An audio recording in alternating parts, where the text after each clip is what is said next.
Barka da zuwa tashar mai suna Safiyar Kannywood.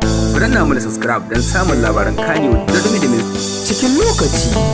To jama'a barkanku da yau. A labaranmu na yau za ku yi cewa rashin jituwar da ke tsakanin Fati Wasa da Nafisa Abdullahi ba ta samu asali bane saboda Fati Wasa ta canza Nafisa Abdullahi daga cikin shirin labari da. Daman dai idan za ku iya tunawa, Hadiza Gaban ce ta tambayi Nafisa Fati Wasa kan cewa to ya ta samu kanta ta ji labarin cewa an saka ta cikin shirin labari da Fati Wasa ta bayar mata da amsa cewa kan daman tun kafin a saka Nafisa Abdullahi a cikin shirin labari na. Ita ce dai aka fara taya ma wannan role din da take hawa a halin yanzu.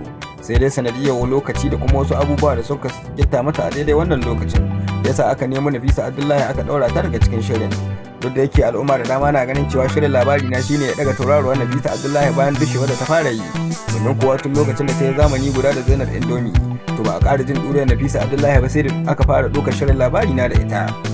Wasu masu kallo na nuna cewa sun fi ra'ayin Nafisa Abdullahi cikin shirin labari na, wasu kuwa sun ce yanzu ma fim ɗin labari na ya fara kyau da aka sa Fati Wasa. Sai dai kuma adawar da ke tsakanin Fati Wasa da Nafisa Abdullahi mutane na ke ƙara gida ta, domin kuwa Fati Wasa ba ta da bushewa ko kuma jin haushi na Nafisa Abdullahi, kuma ita kanta Nafisa Abdullahi bata bayyana ko a rubuce ko a bayyana ba kan cewa tana jin haushin Fati Wasa akan ta canza ta. Amma dai kafafen sada zumunta suna yada cewa babu cikakken shiri tsakanin Fati Wasa da Nafisa Abdullahi sakamakon canza ta da aka yi cikin shirin labari na aka saka Fati Wasa. Amma fa ta bangare ɗaya kuwa ana ganin alamun yiwuwar maganar da ake faɗi kamar za ta zama gaskiya, domin kuwa tunda aka cire Nafisa Abdullahi cikin shirin labari na aka saka Fati Wasa a ciki, to ba a ƙara ganin Nafisa Abdullahi ta waiwayo ma Fati Wasa ba yana alaƙa da ke tsakanin su a baya. Duk da yake mutane suna bibiya su ga lamarin yadda abubuwan ke tafiya don su tabbatar da sanin cewa Fati Wasa ba ta yi bane ko kuma Nafisa Abdullahi ba ta kaurace ma Fati Wasa bane saboda an cire ta daga cikin shirin labari na an saka Fati Wasa.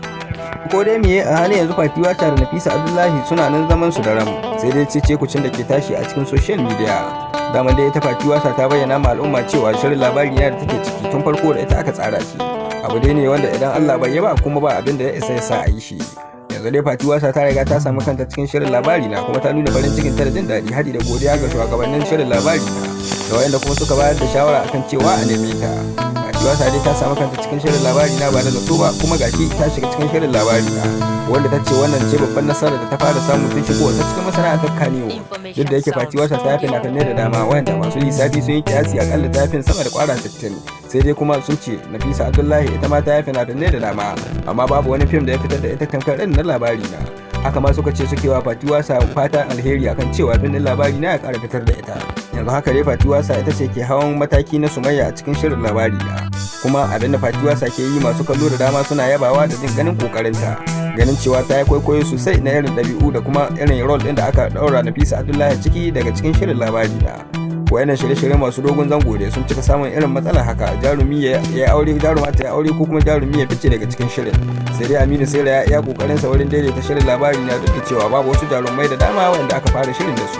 Kada ku manta ku daure ku danna mana subscribe don cigaba da samun shirye-shiryen mu cikin lokaci. Mun gode da lokacin kallo.